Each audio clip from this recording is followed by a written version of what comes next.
This week in week 3 of your course, we're going to be looking at some basic color correction techniques.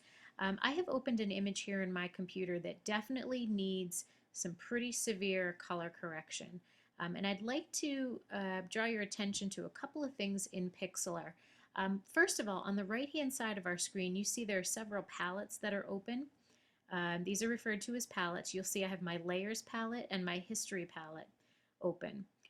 What I'd like you to do is we're going to go in, and now when we color correct, we're going to be creating a new layer when we do this. Very important to not do anything to the original image. We always want to be working in a layer when we're in Pixlr or when we're in Photoshop. And what a layer is really just a piece on top of your original image that allows you to make changes but not damage the original image. All right, we never want to mess with the original file. So the first thing that we're going to do is we're going to go to Layer and select Duplicate Layer. And what that's going to do is just give us that top piece that we're going to be working on. Here's my original image as the background. Now I'm working in a copy of the background. Very, very important whenever you're doing color correction that you're always working in a layer. Okay, that's the first step. The second piece is just to make sure that you do have the Layers palette and the History palette open so that you can see some of the things that are going on while you're working. If you don't see either of those layers or either of those palettes, we're going to go up to our View tab, and under our View tab you're going to see a Layers option and a History option. So if you don't see those on your screen, select Layers if you don't see your Layers palette, select History if you do not see your History palette, okay, if your screen doesn't look like mine.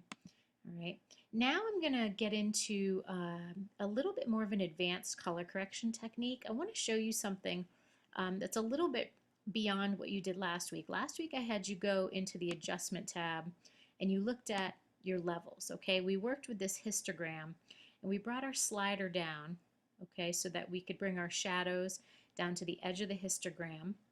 This is showing us where all of our tones in our image are. So we had our highlight, neutral gray, and we had our shadow. Okay, so you see how the histogram is very spread out, excuse me, the histogram is really to the right side of the image, so we know it's rather imbalanced, and of course we can see it within the image. This really needs to be color corrected.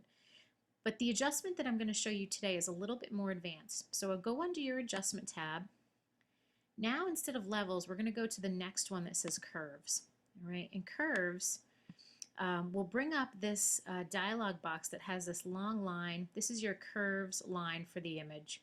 But what I want to draw your attention to are the eyedroppers over here. We have an eyedropper with a white square, a gray square, and a dark black square. So this stands for your highlight, neutral gray, and your darkest point or your shadow point of your image. What I want to show you in this image is the highlights are fine. We have the highlights, they're bright, we don't need to adjust those at all. We do need to adjust the shadow because it's obviously a very flat image.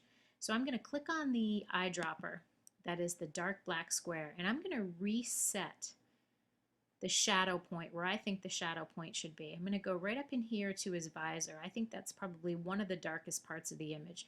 You can try something else if you think there's another darker part, but I think it's right up here. So I'm going to select in the visor, and what that's going to do is automatically reset the image so that now I've said that that part is the darkest part of the image, and it's going to reset the tone of the entire image to now reflect that new dark spot that I have entered. So you can see obviously it's a much more dynamic image. It's not flat anymore. It looks like it's a pretty well color corrected image. If I go back into my levels and just compare the histogram with what I had prior, if you remember the histogram, all of the tones were over on the right side. Now it's very spread out and it's a much more accurate image. Okay, once that's done, I'm going to go to my File button and I'm going to resave my file. I'm going to give it a new name so I'm never overriding the other file. So I might call this, you know, Color Correct 4 or whatever image, whatever title you would like to call your file. Okay, so that's the additional color correction technique you're going to be working on this week, and good luck with your images.